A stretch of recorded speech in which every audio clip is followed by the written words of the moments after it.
Sa iyong pangunguna sa ating panalangin. Hallelujah. At magandang hapon po sa bawat isa sa atin. Amen. At tayo po ay pinagpala ng magandang araw at walang ulan kagaya kaninang madaling araw na 2:00. Napakalakas ng ulan. At talaga pong tag-ulan na. Subalit, sa buhay natin, tag-ulan man o tag-araw, at pipiliin pa rin natin ang isang mabuti. Amen. Yung kainitan natin sa ating pananampalataya. So last week po ay inaral po natin kung paano ang ating pag-aaral sa buwang ito na ang kaalagaan ng panalangin. At ating pong napag-aralan ang unang linggo, ang panalangin ay nagpapalago ng matalik na relasyon sa Diyos, yung intimacy, relationship sa Panginoon, na kung saan na ito po ay mayroong 3 punto sa ating kalagitnaan na ating inaral, yung maglaan ng dekalidad na panahon sa debosyon sa Diyos ng mag-isa. Yung kailangan na magkaroon ka ng isang panahon na talagang ipagkaloob mo ang iyong sarili sa ating Diyos. At iayon ang kalalagayan ng iyong puso sa kalooban ng Diyos. Yung wag po nating ayahan na ang ating sarili ang masunod, kundi ang kagustuhan ng Panginoon. Sinabi nga sa aklat ng Roma na kung saan yung Roma 12:2 na wag tayong sumunod o wag tayong makiayon sa takbo ng mundong ito, bagkus tayo po ay mag-iba ng lakad. At ang ating pamumuhay bilang isang Kristiyano, iyon ang ating ipamuhay. Hindi tayo susunod kung ano ang uso sa mundo. At yung pangatlong punto po, yung depende sa Kanya, hindi lang kapag may dumarating na problema, kundi kagaya ho ni Daniel chapter 6:10 na si Daniel ay tuloy-tuloy pa rin ang kanyang ginagawa. Nagdepende siya sa Diyos. Bagamat mayroong kautusan na ang di sasamba kay Aring Darius ay iaagis sa yungib at ipapakain sa leon. Subalit sinanindigan pa rin.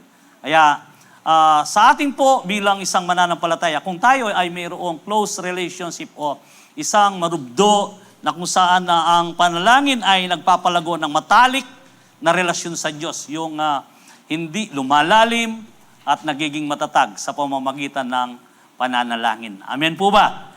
At sa hapong ito, akin pong dadalhin sa inyo ang ating ikalawang paksa para sa araw na ito ay ang panalangin ay nagbibigay ng kapayapaan sa gitna ng pagkabalisa. Yan. Ibig sabihin po, ito ay ang panalangin, yung prayer brings peace in the times of anxiety.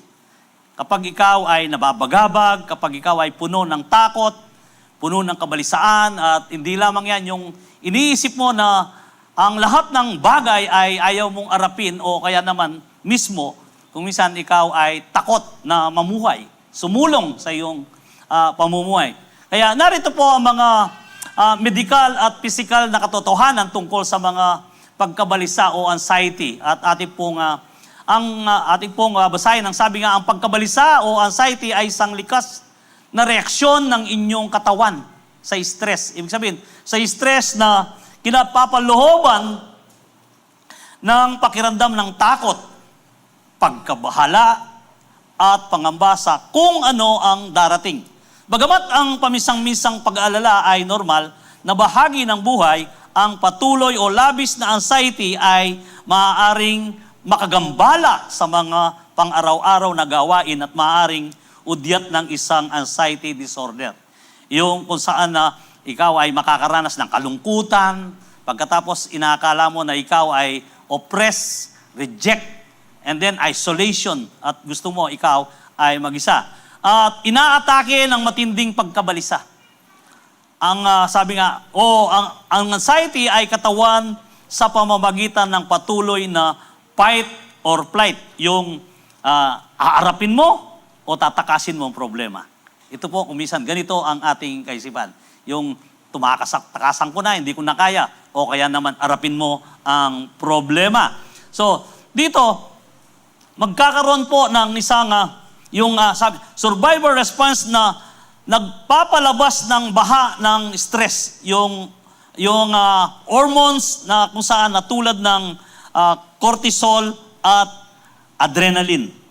Sa pagpapalipas ng panahon, ang talamak, chronic na pagka-aktibong ay nagdudulot ng malawakang physical o psychological na emotional na yung pagkapagod, pangiina, yung ayaw mo ng kumilos, at pinsala sa buong katawan. Ito ay ang mga sumusunod. Una po, mga physical na epekto ay itong physical effects, cardiovascular strain, yung pwersa o bigat sa puso na sirkulasyon ng dugo. Yung hindi normal lang yung presyon. At pangalawa, ay nagdudulot din ng digestive disruption o yung pagkasira ng panunaw o sakit sa tiyan. Yung, sabi nga, yung iba, sinisikmura. Ibig sabihin nun, nai-stress ka. Mayroon kang anxiety. O kaya naman, yung respiratory issues, yung problema sa paghinga, yung sumisikip ang yung dibdib. Di ka makahinga. And yung musculoskeletal pain na pananakit ng mga kalamnan at kasukasuan. Yung tuhod mo, kamay mo, masakit na masakit. Ibig sabihin, laging pakiramdam mo ay kahit gaano ang pagkilos mo, marami kang dinaramdam. Ibig sabihin ho yan. Yan o ang physical na epekto ng anxiety. At yung pangalawa, yung mga psychological na pagkakaisipang epekto ay yung psychological cognitive effects. Ito naman po, mental fatigue. Yung pagkapagod ng utak at pag-iisip. Parang wala ka nang ginawa kundi mag-isip, kundi gusto mong matulog, hindi ka makatulog. Yan ho ang nagiging resulta. And then, impaired concentration, yung kawalan ng focus o hirap na mag-concentrate. Kung minsan, kinakausap ka, iba ang sasagot mo. Ito ho, ibig sabihin yan, epekto ho yan. At yung emotional exhaustion, sabi nga, yung sabi niya, sagasad na pagkapagod ng emosyon, yung sagasad na talaga, yung parang talagang puno ka ng pagod at hinang-hina, o kaya naman ay yung lungkot at hindi ka mapakali. Ibig sabihin po yan ay nagre-resulta na mayroon ng epekto ang anxiety. Ang pangatlo, mga ugali at panlipunang epekto ng behavior and social effects. Ito naman po, severe isolation, yung matinding paggigihit ng mapag-isa o mapalayo sa iba. Yung sinasabi kong gusto mo, huwag niyo akong kausapin, gusto kong mag-isa. Ayaw mong maligo, o kaya naman ay nagkukulong ka. Ibig sabihin, may anxiety ka nun. At nararamdaman mo na yan. At hindi lamang yon, yung strained relationship, yung pagkasira o lamat ng mga relasyon ng pakikitungo, kahit na close friend mo yan. Kung minsan kinakausap ka, parang kaaway mo na. Galit na galit ka, yung wala kang pakikinig, yung wala kang pakialam, yung sarili mo ang yung iniisip. Iyan, resulta rin ho yun. Na kung saan na pagkasira o lamat ng relasyon sa pakikitungo. At ang panghuli ho ay reduced performance, yung pagbaba ng grado o kalidad na gawa sa paaralan o sa opisina o sa trabaho. Iyan, pababa na yan. Nagdi-decrease o yung resulta. Ang lahat ng yan ay nagre-resulta kapag ikaw ay mayroong pagkabalisa. At sa iyong pagkabalisa, mayroon naman pong gamot yan eh. At ang ating mismong Panginoon ay binigyan niya ito ng solusyon. Narito naman ang mga lunas na Panginoon sa kanyang salita na ipinagkaloob sa atin na hindi yung kumbaga sa doktor, iyan ay prescribe na sa atin. Kaya lang, hindi natin ito tinatanggap. At ano po yun? Sa aklat po ng 1, yung John chapter 14 verse 27. Kapayapaan ang iniiwan ko sa inyo, ang aking kapayapaan ang ibinibigay ko sa inyo. Hindi ito katulad ng kapayapaan na ibinibigay ng mundo. Huwag mabagabag ang inyong kalooban at huwag kayong matakot. So, tayo po'y manalangin. Aming Diyos, nagpapasalamat po kami sa aming kalagitnaan. Hayahan mo po, Diyos, sa pagbukas pa lang ng aming pakinig, ay nauunawaan namin kung ano ang dulot, Panginoon, ng kabalisaan o ng anxiety sa aming mga buhay. Hayahan mo, Panginoon, na ikaw ang masunod at hindi ang aming mga sarili. Bagkus, Panginoon, malaya kang kumilos, banal na Espiritu, sa aming kalagitnaan, sa aming mga buhay.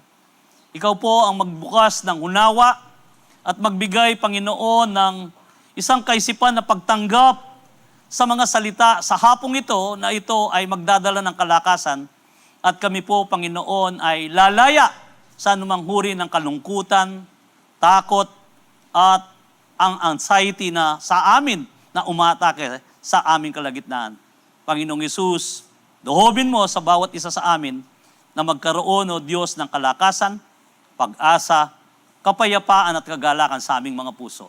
Magpala ka po, Panginoon, kung merong umiingi, O Diyos, ng kagalingan sa aming kalagitnaan, ikaw ang magkakalob nito sa iyong biyaya, sapagkat ikaw ang buhay na Diyos at puno ng pagpapala sa iyong mga anak na nagtatapat sa iyo. Salamat po.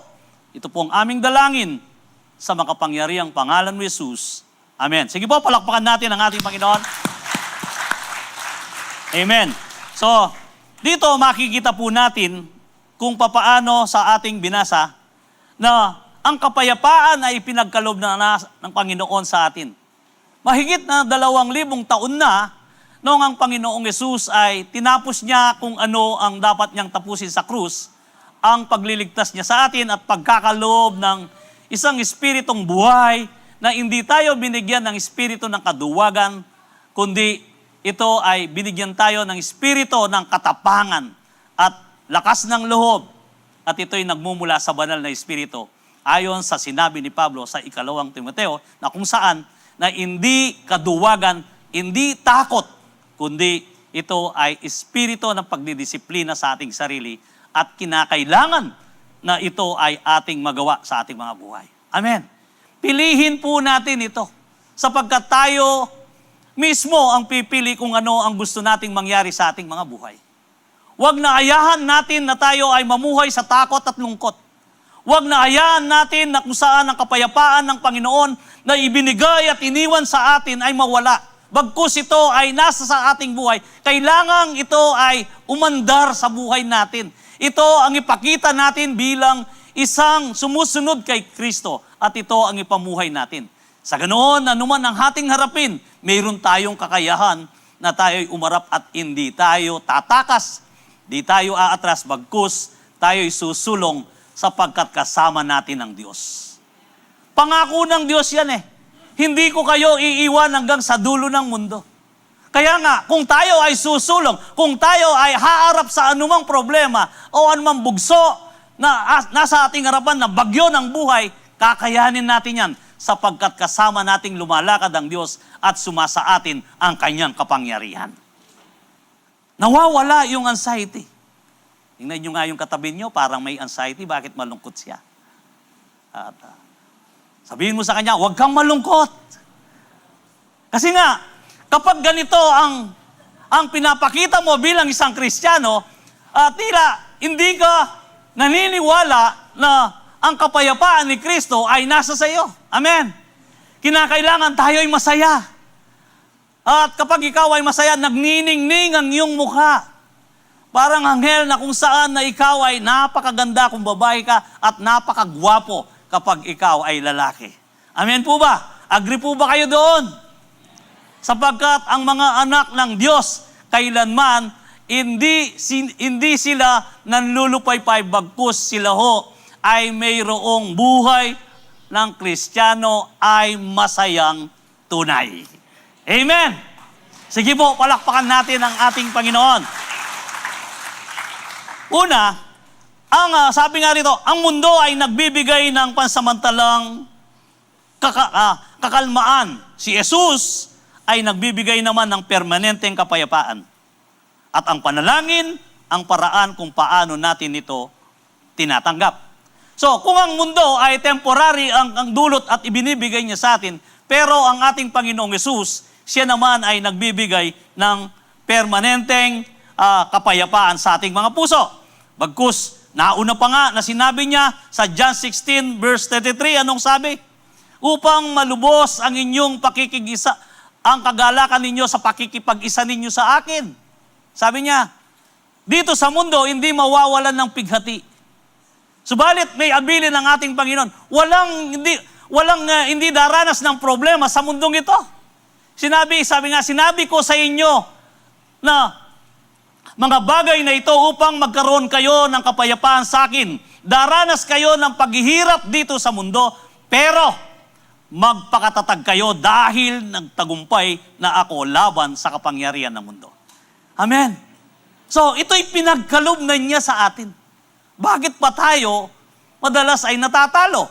Kasi nga, pinipili natin na ang ating sarili ang siyang masunod at hindi ang kagustuhan ng Panginoon sa buhay mo, kapatid. Kaya dito pa lang, may katiyakan na kanyang sinabi upang malubos ang iyong kapayapaan. Alam niya, hindi tayo magiging payapa sa mundong ito. Pinauna na niya. Pero sa kanyang pagsabi na tayo ay magkakaroon ng kapayapaan, magpakatatag lang tayo upang ito ay arapin. Amen. So, alam na natin kung ano ang solusyon. Bakit hindi natin kayang gawin? Bakit pinipigilan tayo ng kaaway? At siya ang pinapaintulutan natin na siya'y nangunguna sa atin. Kinakailangan po na ang ating sarili ay kailangan nating piliin ang mas mainam. Kagaya nga ni Maria, pinili niya ang mabuti na hindi mawawala sa kanya noong nakarang linggo na ating napag-aralan. Yung salita ng Diyos, yung panalangin sa paanan ni Kristo. Amen. So, pipiliin po natin yon. Sa ganoon, tayo po ay makapamuhay na mayroong kapayapaan.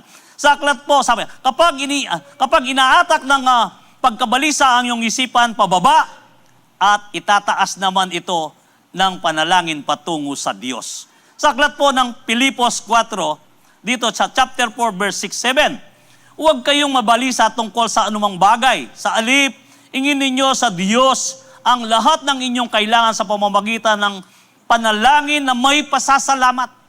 So, ibig sabihin, kapag tayo ay nananalangin, ating pong ituon ang ating sarili doon sa isang sitwasyon na marunong tayong magpasalamat sa Diyos. Kaya sabi niya, sa panalangin na pasasalamat, doon lang ba sa mga material na bagay na punong-puno ka ng pagpapala? Doon ka magpapasalamat? At doon mo ilagay ang iyong sarili sa sitwasyon na ikaw ay marunong magpasalamat? Bagkus, kahit na sa mga kagipitan, kinakailangan mayroon tayong panalangin na may pasasalamat sa Diyos.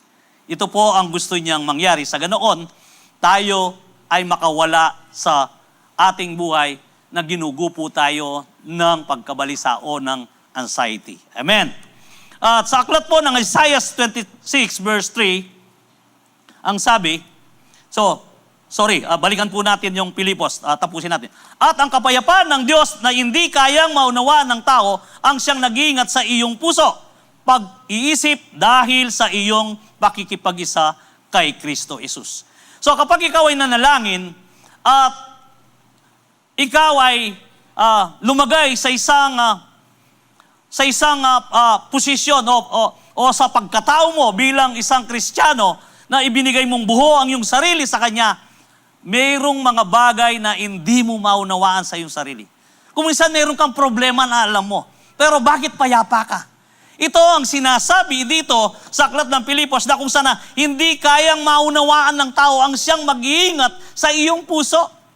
Ang ating Panginoong Yesus ang siyang mag-iingat sa puso mo na ito ay ipagkakaloob niya sa iyo sapagkat nakikipag-ugnayan ang iyong espiritu sa kanyang espiritu. Sa ganoon, hindi mo iniintindi ang mga bagay na hinarap mo at ang iyong sarili nakapokus lang kay Kristo. Kaya yung kanyang presensya ay nasa sa iyo at ang lahat ng ito ay baliwala. Bagamat mayroon kang problema pero hindi mo iniindang. Ang iniisip mo ngayon, yung kagalakan na nasa sa iyo, na ipinanalangin mo kay Kristo, na siya ay tumugon sa pamamagitan ng Espiritu. Kaya po, marami po ang mga Kristiyanong nanlulupaypay at mahihina sapagkat kulang sila sa panalangin. Aminin nyo at hindi. Masyado kayong balisa. Masyado kayong maraming iniisip. At masyado kayong maraming ginagawa na katiting na panahon at oras lang ang ibinibigay sa Panginoon. Isipin po natin sa loob ng 24 na oras, i-assess natin ang ating sarili. Ilan kayang oras ang ginugugol mo o ibinibigay mo para kay Kristo na siyang may-ari ng buhay mo? Dito po, alam na natin ang ating sarili. Oo nga, no? Maaaring siguro nakapaglahan lang ako ng 20 minutes sa Kanya sa loob ng 24 hours. Mas marami pa yung nakipagdaldalan ako sa ibang tao. Guilty ho tayo dito. Ngayon, tinuturo sa atin ng ating Panginoon na kung saan kailangan ituon natin ang panalangin ang iyong isipan sa Diyos. Sa ganoon, ikaw ay maging matatag at makalampas sa lahat ng iyong haharapin. Sapagkat kapag hindi natin ginawa ito, balik lang tayo sa mahihina na pananampalataya sa buhay natin. Although tayo ay tinawag na Kristiyano, subalit hindi natin nagagampanan ng 100% sa ating buhay ang sinasabi nating tayo ay born again. Hindi tayo nagtatamasa ng kapayapaan sa ating puso. Amen. Ang nangyayari po ngayon ay nakikita natin giyera. Kapag gumiyera ang Iran, mataas na ang gasolina. Sigurado. Tataas ang lahat. Hindi umihinto yan. Malapit nang dumating ang ating Panginoon. Amen. Kayo po ba excited sa pagdating ng Diyos? Salamat naman at excited kayo. Yung iba kasi, dahil marami pa silang business na ibinuksan ay, wag muna.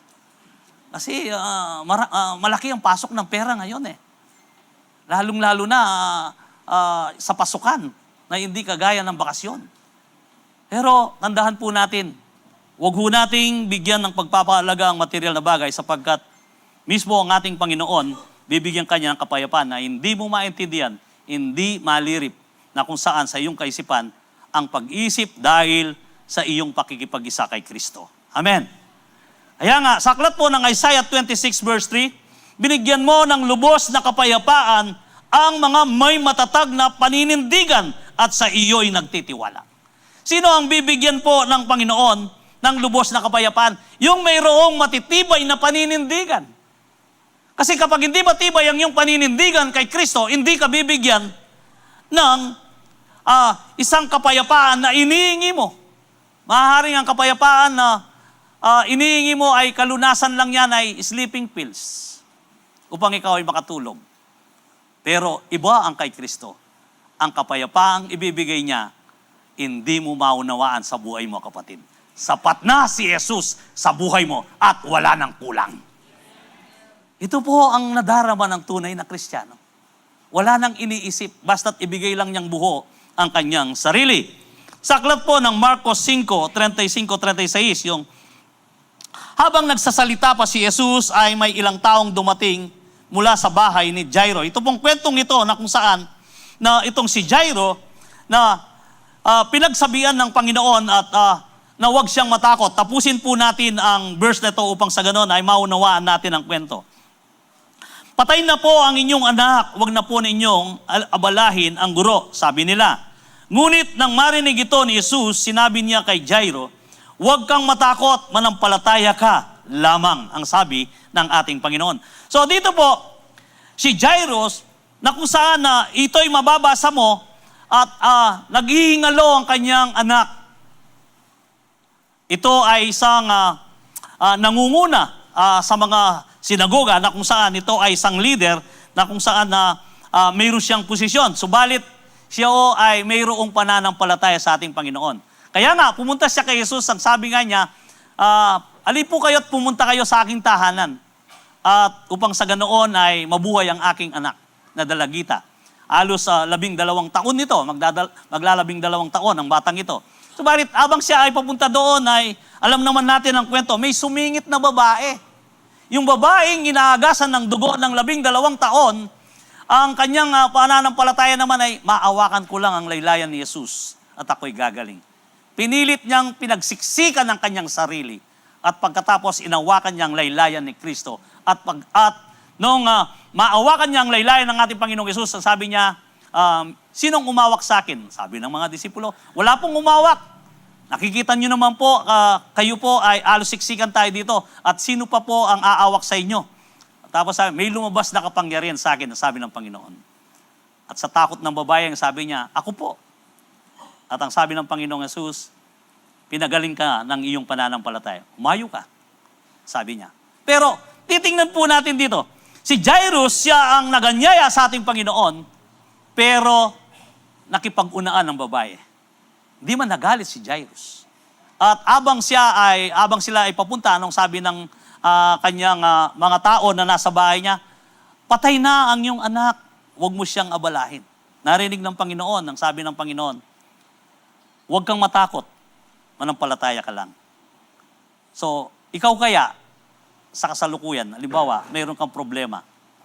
At pagkatapos, sabihan ka ng isang negatibo na sa problema mo na parang wala ng pag-asa. Patuloy ka pa rin bang aasa sa Panginoon? O patuloy ka pa rin bang magtitiwala kay Kristo? Si Jairus po, wala po siyang ikbi, hindi nagsalita. Kaya, ang ating Panginoong Yesus, siya'y tumungo sa tahanan ni Jairus, at pagkatapos po ay nakita niya na nag-iiyakan na ang mga tao ron at nang upa na ng crying lady.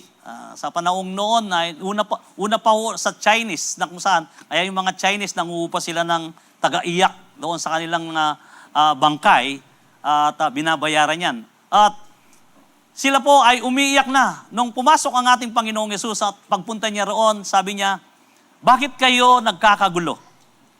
Hindi patay ang bata, siya ay natutulog lang.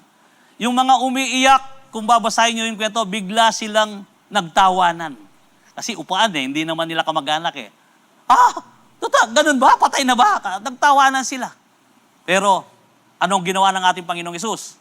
Sinama niya ang kanyang 2 alagad at maging ang mag-asawa, at pagkatapos ay kanya itong sinabi, sabi nga sa bata na kung saan tumayo ka, sabi nga ng ating Panginoong Yesus.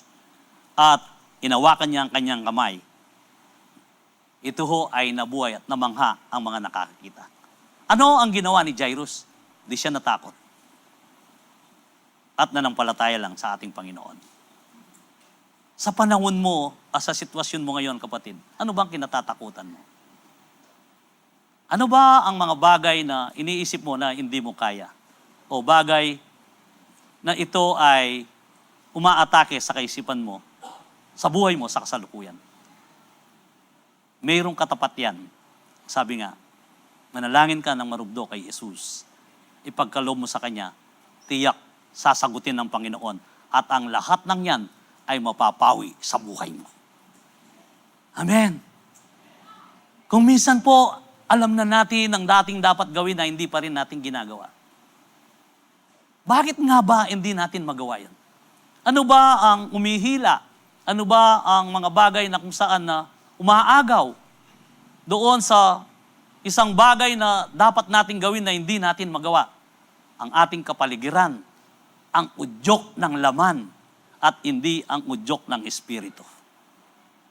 Kinakailangan po na papangibabawan natin ang udyok ng Espiritu upang sa ganoon, lagi tayong nakikipag-ugnayan sa ating Panginoon. Amen. Sabi nga ng ating binasa, si Jesus, kapag sinabi ng takot na sumuko ka na, iniila ng panalangin ang inyong mga mata pabalik sa Diyos at dumarating ang kapayapaan sa pamamagitan ng pagtitiwala.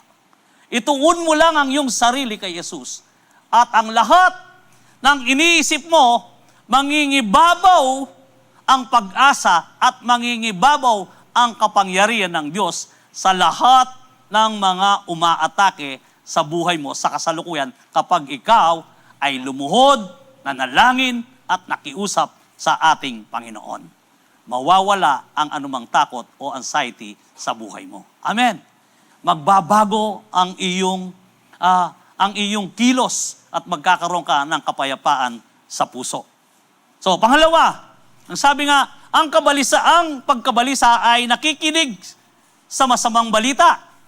Totoo ba ito? Ang panalangin ay nakakarinig kay Jesus sa ibabaw nito o siyang nangingibabaw ito sa buhay mo, ang panalangin. Tandaan natin, yung pong ang pagkabalisa siguradong makikinig ka sa mga negatibo o sa mga masamang balita. At ito ay napakabilis na ma-absorb ng tao kapag siya ay kulang sa panalangin.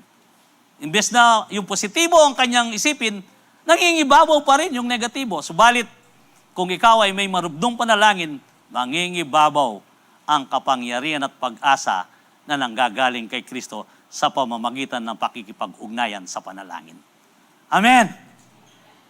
Siguro naman, paglabas natin dito, magbibigay tayo ng pagpapaalaga sa pananalangin. Sapagkat ito ang tanging susi na tayo po ay makatakas, makaharap, o makasagupa man ang anumang problema sa ating buhay at tiyak, hindi tayo aatras. Tayo pa rin ay mananagumpay sapagkat sinabi ng ating Panginoong Yesus, tetelestai, it is finished, at ang lahat ng yan ay napagtagumpayan ko na. Amen. Kaya nga, sige po, palakpakan natin ang ating Panginoon. Pangalawa po, ang panalangin ay nagbibigay ng kapayapaan sa gitna ng pagkabalisa dahil nilalagak ng panalangin ang inyong mga pasanin sa Diyos. Prayer releases your burden. Yung pong panalangin ay mabisa sapagkat ito ho ay nagbibigay po ng isang resulta na kung saan ang lahat ng iyong pasanin ay mawawala sa iyong buhay. Ang panalangin ng lugar kung saan mo inaabot sa Diyos ang mga bagay na masyadong mabigat para sa iyo.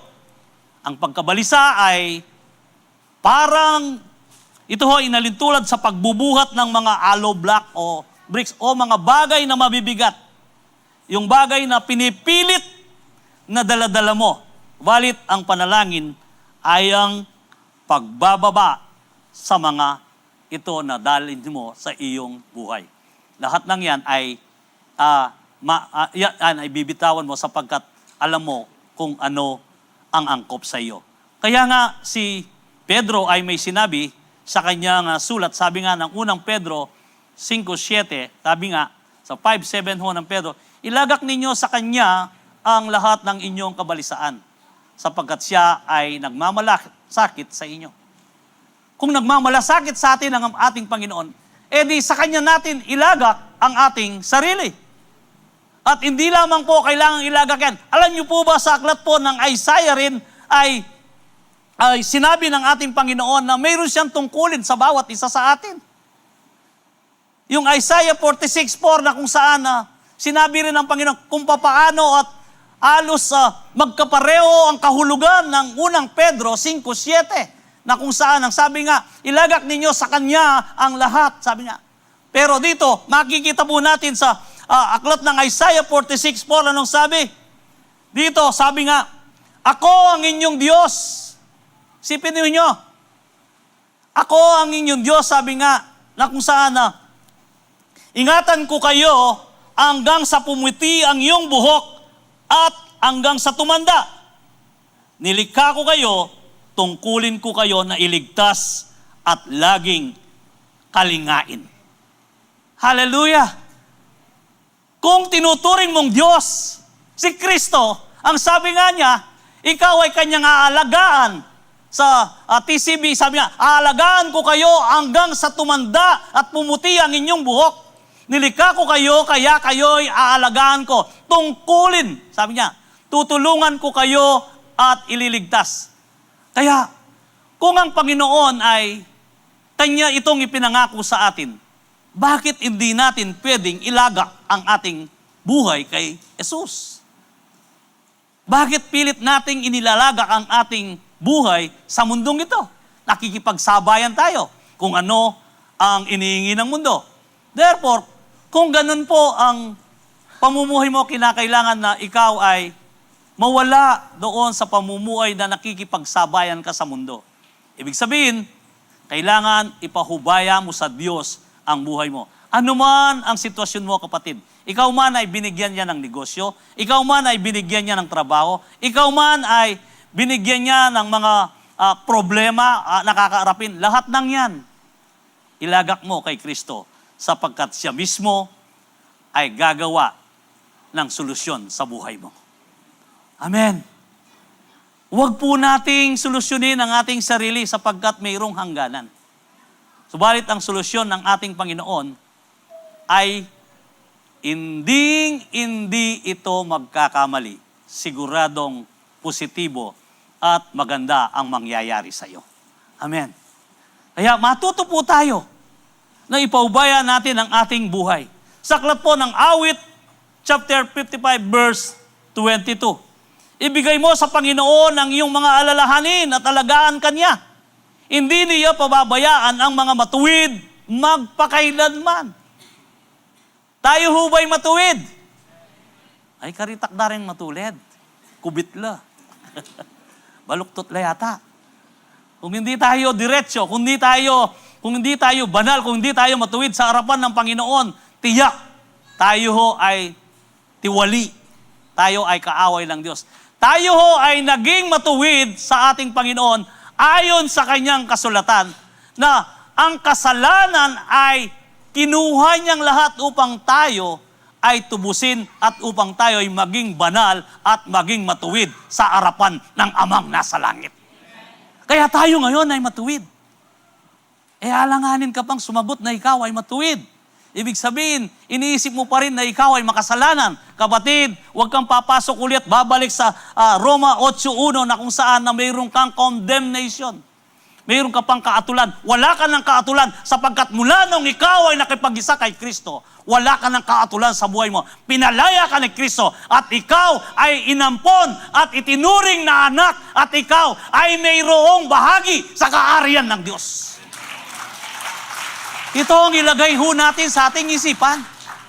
Kaya tayo dinadapuan ng anxiety dahil hindi natin alam kung ano ang ating pagkakalinlan. Alamin ho natin kung ano ang ating posisyon o pagkakalinlan sa ating Panginoon na tayo'y anak ng Diyos. Lagi nating itong dalhin upang sa ganoon ang diablo ay lumayo sa atin. Sapagkat kapag ikaw ay lumapit sa Diyos, lalayo ang diablo sa iyo at lalabanan mo siya. Amen. Tinuturo po ito ni Santiago sa atin. Huwag na huwag kayong manlupaypay, huwag na huwag kayong matakot, huwag na huwag kayong malungkot sapagkat ang buhay nga ng Kristiyano ay masayang tunay. Kaya lang, hindi nakikita sa mga Kristiyano. Kapatid, ito ho ang exercise natin sa ating... Sabi natin, malapit na dumating ang Panginoon, pero hindi tayo ata excited eh. Parang natatakot pa tayo sa pagdating ng Panginoon na baka hindi ka ligtas. Parang, ewan ko, pakiramdam ko lang yon. O baka mali ang pakiramdam ko. Kayong nakakaalam. Huwag nawa na ito'y mangyari. Kung nagkamali ka man sa pagpunta mo rito, kapatid, kanina, kung nagkasala ka man, alam mo, ang kasalanan yan ay hindi mo ikamamatay kung ikaw ay lalapit kay Jesus at magtitiwala pa rin sa kanyang buhay. Ibigay mo sa Panginoon ang inyong mga alalahanin at siguradong aalagaan ka niya. Hindi niya pababayaan ang mga matutuwid magpakailanman. Tayo po ba'y matuwid? Amen. So, hindi tayo pababayaan ng Diyos. Amen. Kaya nga, ito sa aklat po ng Mateo, anong sabi? Sa Matthew 11, verse 28 and 30, kayo po ba ay pagod na? O kayo ay lupaypay pa? Dito ang sabi, lumapit kayo sa akin, kayong lahat ng nahihirapan at nabibigatan ng inyong pasanin. At bibigyan ko kayo ng kapahingahan. Sundin ninyo ang mga utos ko at matuto kayo sa akin dahil mabahit ako at mababang loob. Makapagpapahinga kayo dahil madaling sundin ang aking mga utos at magaan ang aking mga ipinagagawa. So sa ibang salin po, ang ating Panginoong Yesus, ang sabi niya rito, ang kanyang pamatok ay hindi mabigat. Ang pasanin ninyo ay pagkalob ninyo kay Kristo, sabi niya, at papalitan niya ito ng isang akmang pamatok. Ang pamatok na sinasabi rito ay yung dala-dala. At kung nakikita ho ninyo ang mga nag-aararo, sapagkat kapag nag-aararo ang isang tao ay may dalawang bakayan na magkasing taas at magkasing tanda. Pagkatapos may isang pamatok na nakasakbit sa kanila yan. Sakto sa kanila. Hindi pwede, hindi ho pwede yung isang pamatok na kung saan na nakababa yung isa. Kaya kapag nakababa yung isa, ang sabi nga sa Kapampangan, nagpataguyod yan, nagpapakarga lang. Pero kailangan nakbayan. So ang ating Panginoon sabi niya, kung ikaw ay pagod, kung ikaw ay balisa, kung ikaw ay may dinaranas na mabigat na problema, ibigay mo kay Kristo sapagkat ang pamatok na ibibigay sa'yo ay akma at tamang-tama at magaan at tuturuan ka ng Diyos. Kapatid, di ko alam kung anong sitwasyon mo, gaano kabigat ang dala-dala mo, pero ngayong hapon na to, matuto kang ipagkaloob kay Kristo ang kabigatan mo, tiyak papalitan niya ng magaan yan at siya ay magbibigay ng solusyon sapagkat tuturuan ka niya kung paano mo dalhin ang kabigatan. Kung minsan kasi may mga tao na sinabi niya na binigay ko na kay Jesus, pinanalangin ko na yan, pero kinukuha mo parang may tali na kung saan kung minsan ay sinabi mo na pinagkaloob mo na at pinaubaya mo na sa Kanya, pero inaalala mo pa rin. Kasi po, kapag binigay na natin sa Kanya, huwag na natin itong kunin pa.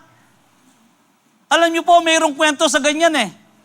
May isang matanda na nagdadala ng bigkis ng kahoy doon sa kanilang dinadahanan at mayroon namang isang driver na dumaan na naka-pick up at ito'y Kristiyano. Ngayon, nadaanan niyang matanda, napasan-pasan ang kanyang nakabagkis na kahoy na ito'y panggatong at halos puno ng pawis. At uminto ang pick-up at inintay niya. Sabi niya sa matanda, Manong, sabi niya, parang mabigat po ang dala niya. Oho, may malayo pa ang aking pupuntahan. Sabi niya, alin na kayo? Sumakay kayo upang maginawahan kayo.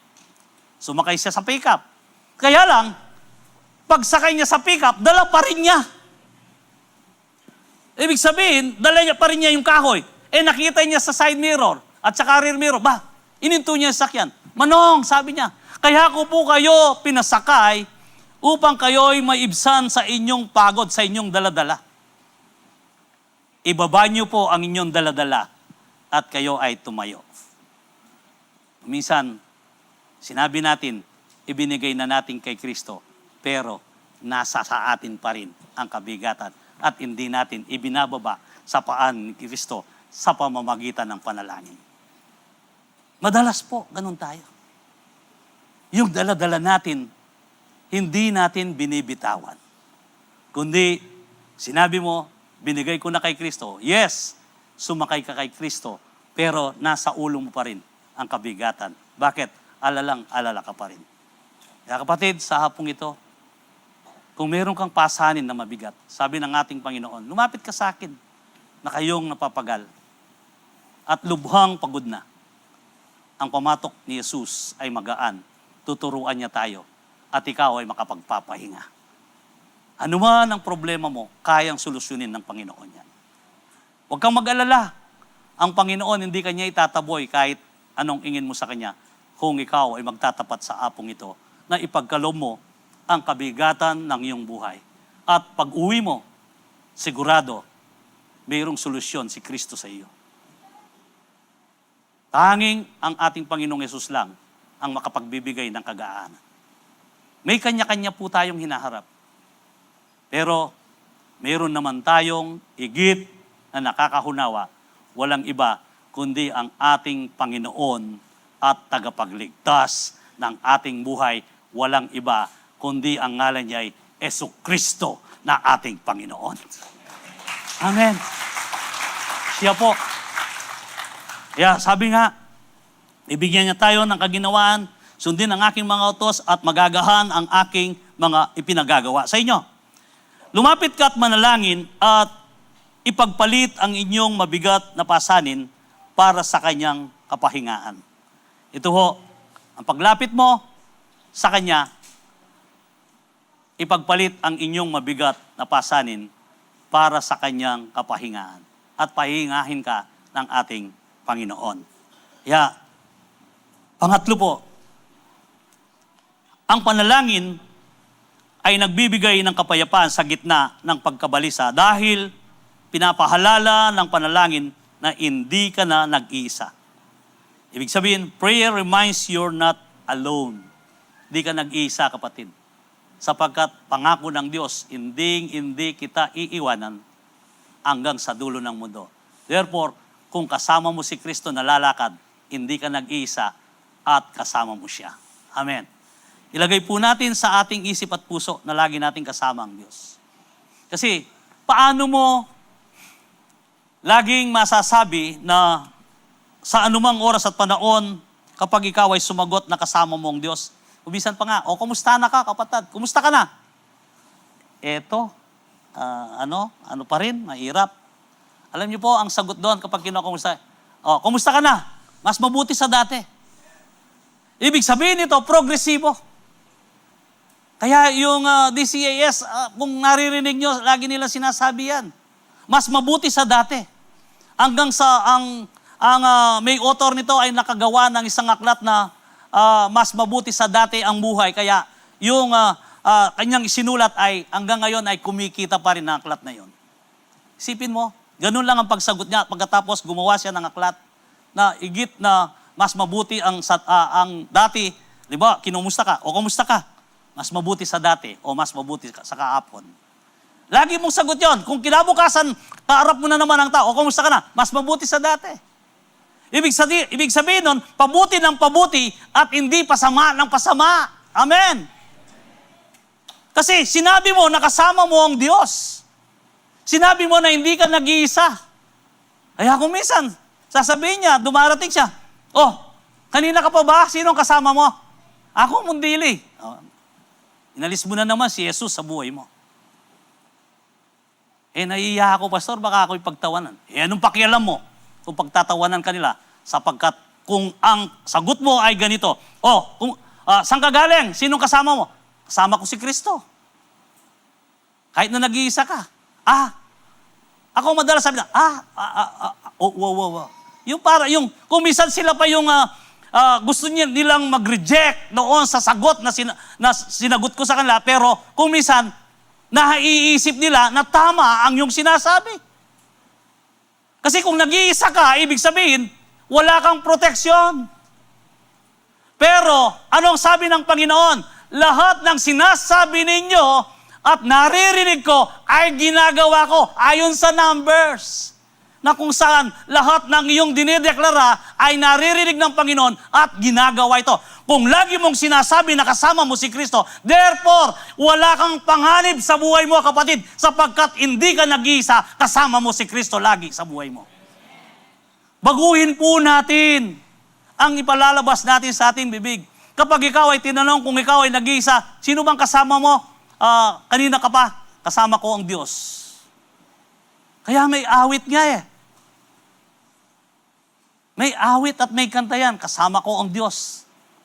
Dumaan man ako sa ilog, hindi ako malulunod. Dumaan man ako sa apoy, hindi ako masusunog, sapagkat kasama ko ang Diyos. Kasi bakit iniisip natin na ito ay nakakaiyak? Bakit iniisip natin na tayo ay parang nagsisinungaling? Hindi ho tayo nagsisinungaling. Sapagkat ang Diyos na kasama mo ay hindi nakikita ng tao, subalit nararamdaman, subalit ang Diyos na sinasabi mo na hindi nakikita, sila rin naman ay naniniwala na may totoong Diyos. Kaya palagi nating sabihin yon na hindi tayo nag-iisa. Sasabihin ninyo, lagi nyong idaragdag ang Panginoon. Kasi kung minsan kapag hindi mo binigyan ng pagpapaalaga ang Panginoon, siyempre iwanan ka niya. Kahit yung kaibigan mo, binaliwala mo, siyempre sasamahan ka ba? Di ba sasabihin nila, kaibigan mo lang, binaliwala mo na, eto, nag-iisa ko. Pero ang ating Panginoon, ayaw na ayaw niya na mapawalay sa atin. Kababasa pa lang natin sa Isaiah, anong sabi nga? Ililigtas ko kayo, iingatan ko kayo, lilingapin ko, tungkulin ko na kayo ay aking alagahan. Pumuti man ang iyong buhok, tumanda ka man.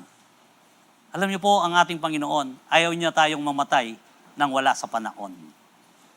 Ayaw niya tayong maglaho sa mundong ito na wala sa panahon na iniingi niya sa bawat isa sa atin.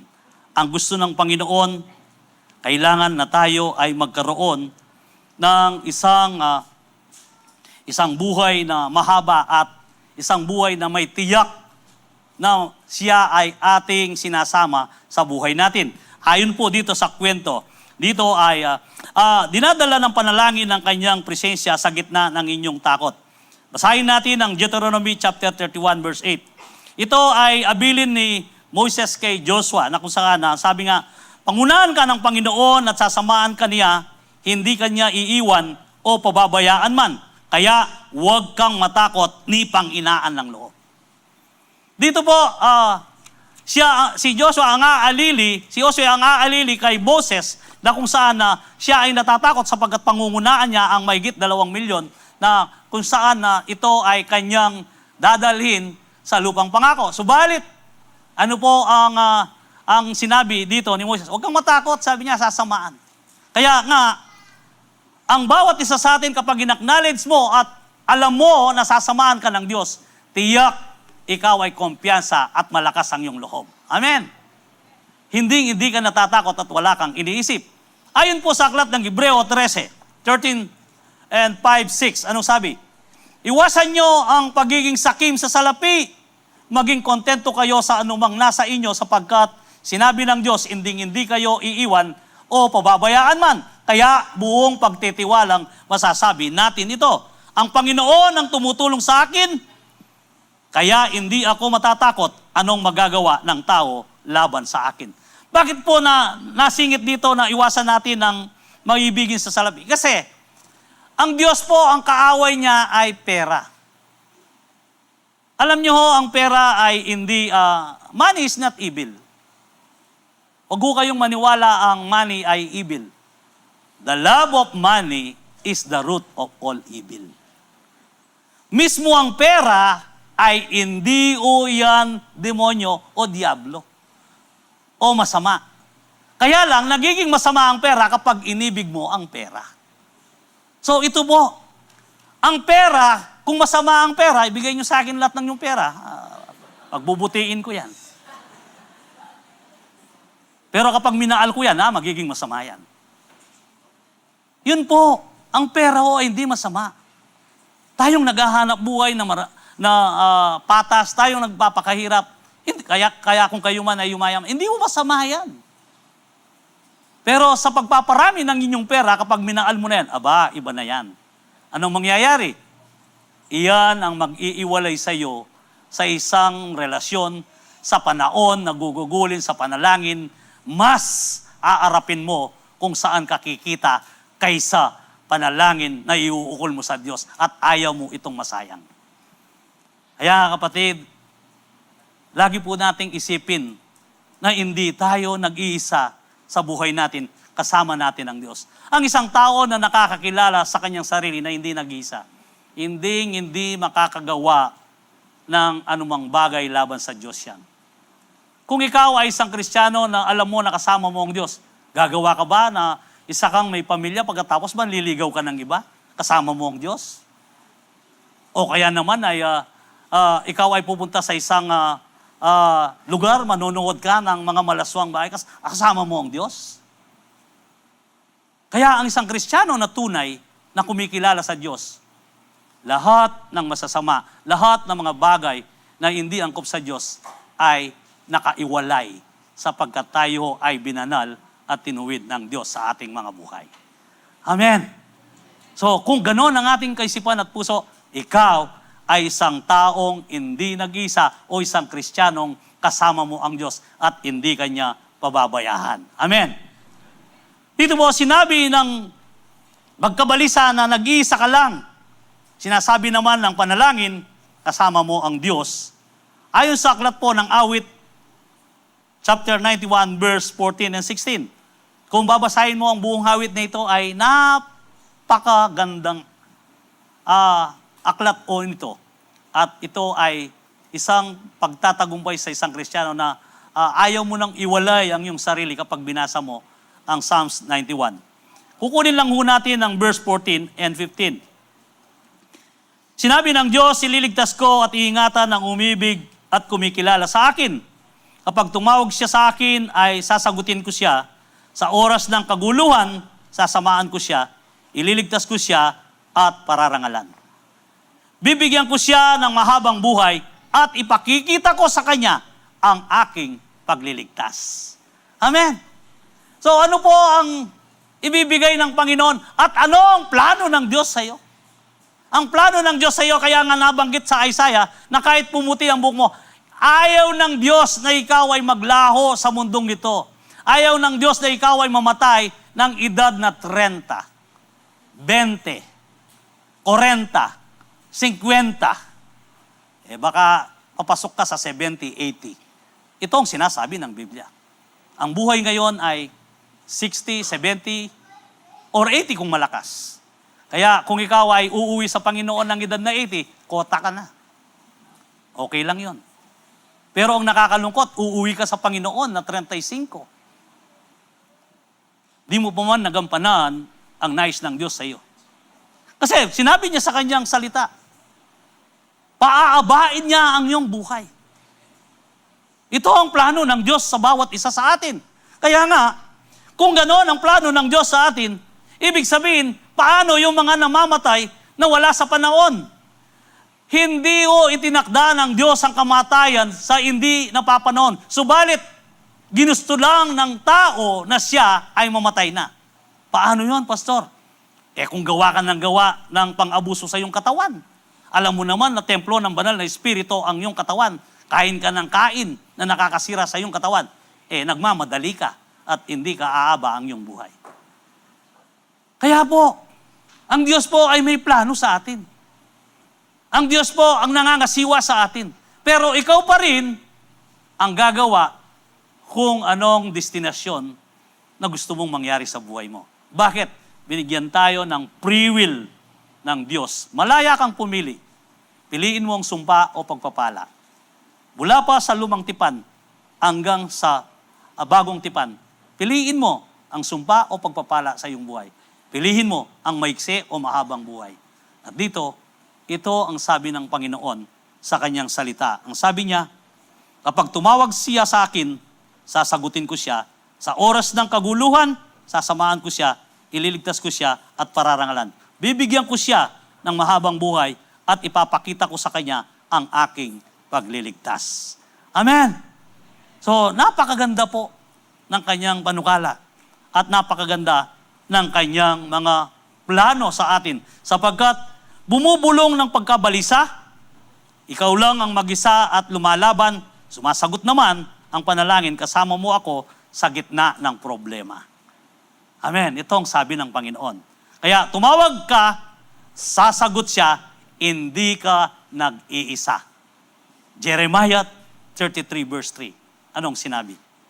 Tumawag ka sa akin at sasagutin kita. At ipapaayag ko sa iyo ang mga kahanga-hanga at mahihiwagang bagay na hindi mo pa alam.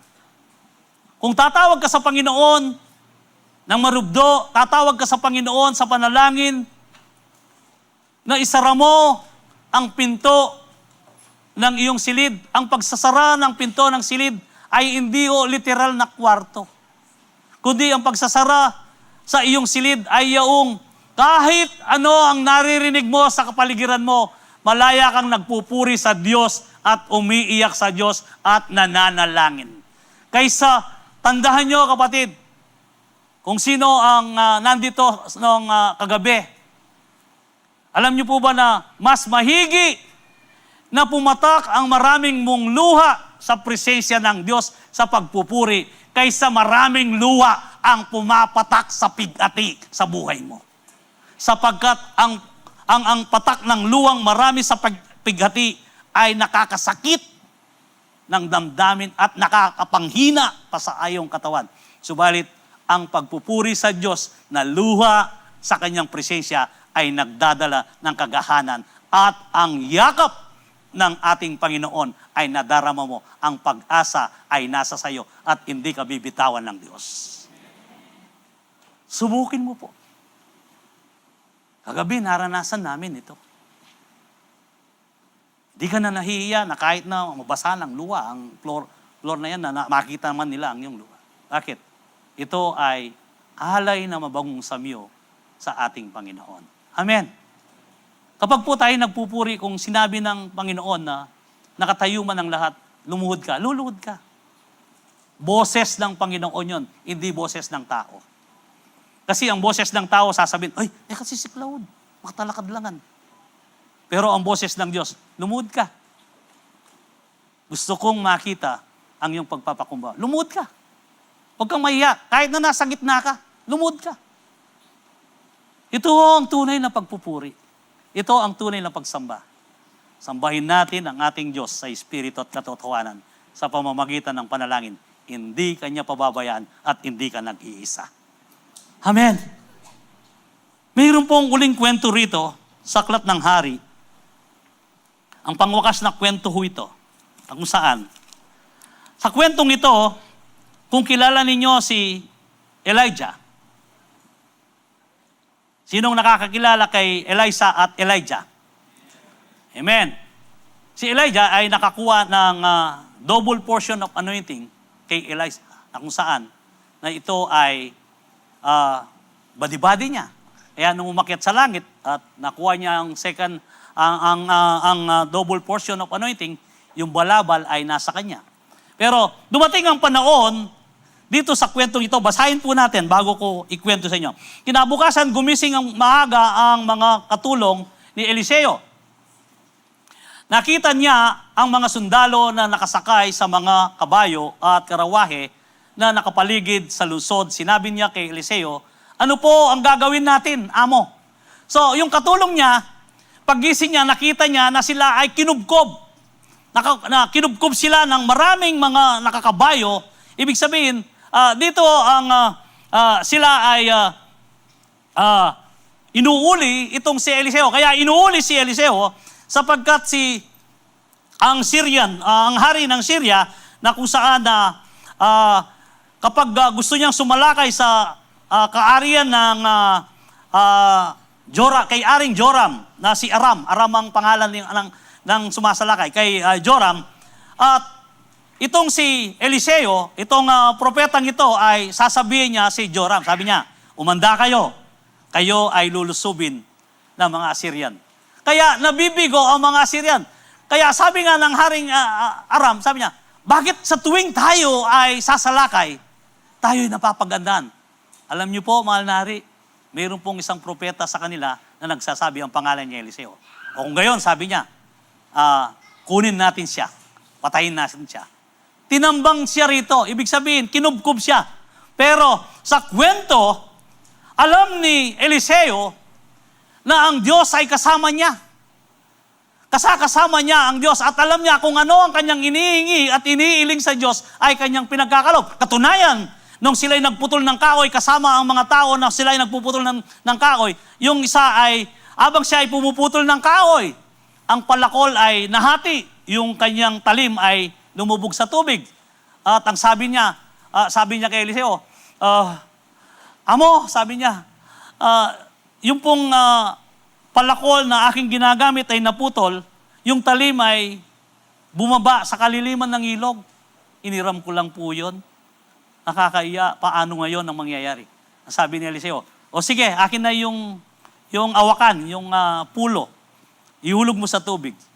Pag ulog nila, lumutang ang palakol. Ibig sabihin, alam ni Eliseo na sinasagot siya ng Panginoon.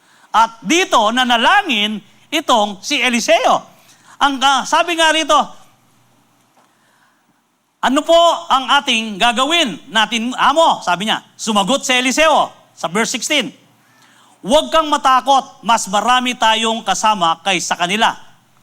Nanalangin si Eliseo, Panginoon, buksan po ninyo ang mga mata ng aking katulong para makakita siya. Binuksan ng Panginoon ang mga mata ng katulong at nakita niya na puno ng mga nakakabayong karawae, apoy ang kaburulan sa paligid ni Eliseo. Kaya ang nangyari at nakita ng kanyang katulong at siya ho ay namangha. Ibig sabihin, ang kumpiyansa ni Eliseo na siya hindi nag-iisa, laging tinutugon ng Diyos. Kapatid, sa apong ito, hamon ko sa iyo. Kung ikaw ay mayroong pagtitiwala sa Diyos, kahit na ikaw ay nag-iisa, lagi kanyang sasamaan, pangako ng Panginoon, hindi niya tayo iiwan. Kaya nga, sana, sa apong ito, nabuksan ang ating kaisipan at puso. Upang sa ganoon, mabago ang oras na ipagkakalob natin sa ating Diyos. Sapagkat hindi ka kailanman malalamangan sa bilang kapag ang Diyos ang kasama mo. Kahit mga iilan pa ang nakaharap mo, ay nakakiigit pa rin ang bilang mo. Sapagkat ang anghel na isusugo ng Diyos sa iyo ay libo-libo at milyon-milyon kung gugustuhin niya na ikaw ay kanyang saklolohin. Amen. Kaya, hindi ka nag-iisa. Matuto tayo ngayon sa araw-araw na isipin natin, kasama natin ang Diyos sa lahat ng oras. Amen. So tayo po'y mag-review. Ang sabi ng ating idaral, ang panalangin ay nagbibigay ng kapayapaan sa gitna ng pagkabalisa. Una, ang panalangin ay nagbibigay ng kapayapaan sa gitna ng pagkabalisa dahil itutuon ang panalangin ang inyong isipan sa Diyos. At ang pangalawa, inilagak ng panalangin ang iyong mga pasanin sa Diyos. At ang pangatlo, ipinaalala ng panalangin na hindi ka na nag-iisa. Tandaan po natin, ang panalangin ay nagdudulot ng kapayapaan sa gitna ng pagkabalisa. Sapagkat itinutuon nito ang ating isipan sa Diyos. Inilalagak ang ating mga pasanin sa Kanya, kaya't sabi nga, ipinapaalala na hindi tayo nag-iisa magpakailanman. Sasamaan po tayo ng ating Panginoon. Pangako niya yan. At sino ang sinasamaan ng Panginoon? Ayon sa Matthew 28 na kung saan sinabi, yun lamang po na sumusunod at gumagawa ng kalooban ng Diyos. Pangako ng Panginoon, hindi ko kayo iiwanan. Tayo po itumayo at tayo ngayon ay manalangin. Maraming salamat po aming Ama